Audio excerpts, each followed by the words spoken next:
Helo, Mair dwi. Dwi eisiau helpu chi gydag uned 4. I want to help you with Unit 4. In Unit 4, you'll learn how to discuss where you come from and where you are going. So, we are very familiar with dwi by now. Dwi'n iawn. Dwi'n darllen y Western Mail. Dwi'n gyrru fiesta. Dwi'n hoffi. Dwi eisiau. I come from. Dwi'n Dodo. Dwi'n Dodo. Now, your turn. Repeat after me. Dwi'n Dodo. Dwi'n dod o Aberystwyth. Dwi'n dod o Iwerddon. I'll give you a prompt and you put it in a sentence. Barod? 1, 2, 3. Eglwys bach. Dwi'n dod o Eglwys bach. Iwerddon.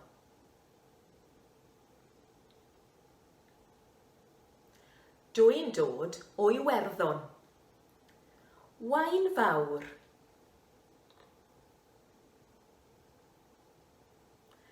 Dwi'n dod o Wain fawr. Sbaen.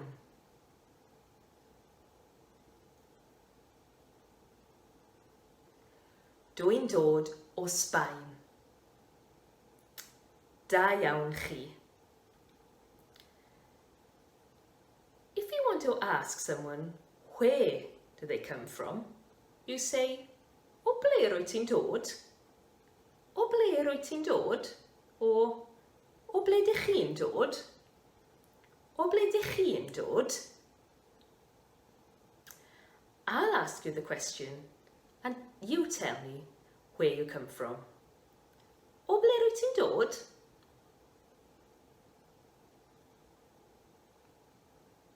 Now, you ask me. 1, 2, 3.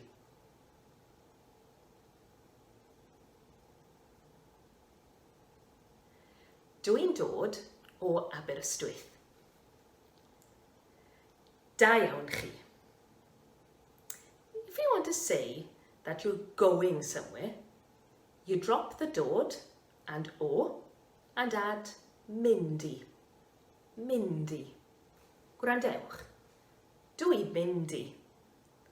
Dwi'n myndi. Dwi'n mynd I Sbaen. Dwi'n mynd I Iwerddon. Now, let's pause for a moment because I haven't given you the full picture yet. We'll come back to the patterns later. You may have noticed that some words change their first letter in Gymraeg sometimes. These are called mutations, treigliadau, mutations. They are meant to make it easier to link words together. Once you start listening out for them, you will see that they are quite common for various reasons. But don't worry too much about them. They don't change the meaning and people will understand you, even if you forget. We've just practiced dwi'n dodo a dwi'n mynd, but I didn't give you the full story, as I said.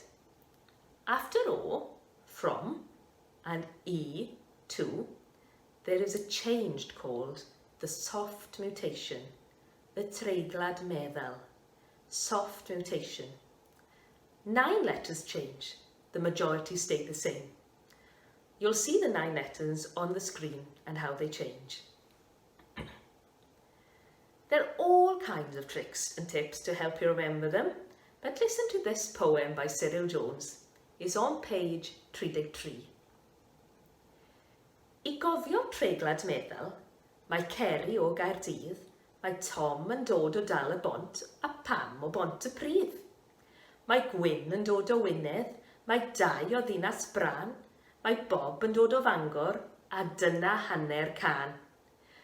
Mae Mari'n dod o Fargam a Llew o Lan y Bri. Mae Rhys yn dod o Rhyd y Wain ac wedyn, dyna ni. Now, Let's see if you remember. Translate. Cyfieithwch. I come from Aberystwyth. Dwi'n dod o Aberystwyth. Where do you come from? Ti.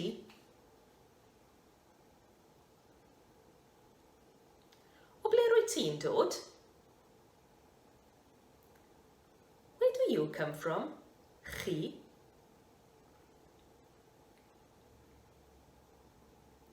O ble ydych chi'n dod? I'm going to Spain.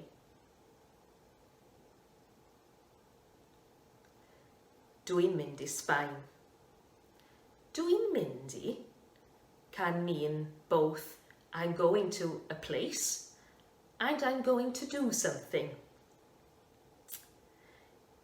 You just add a little extra letter if you want to say I'm going to the. Gwrandewch. Dwi'n mynd i'r. Dwi'n mynd i'r. Dwi'n mynd i'r. The ear blocks the mutation unless it's a singular feminine noun. You'll find these in the block coch in your course book. Gwrandewch and repeat. Dwi'n mynd i'r dosbarth. Dwi'n mynd i'r gwaith.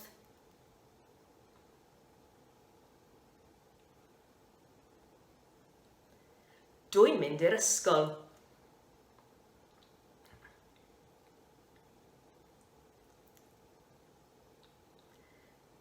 Dwi'n mynd i'r dre.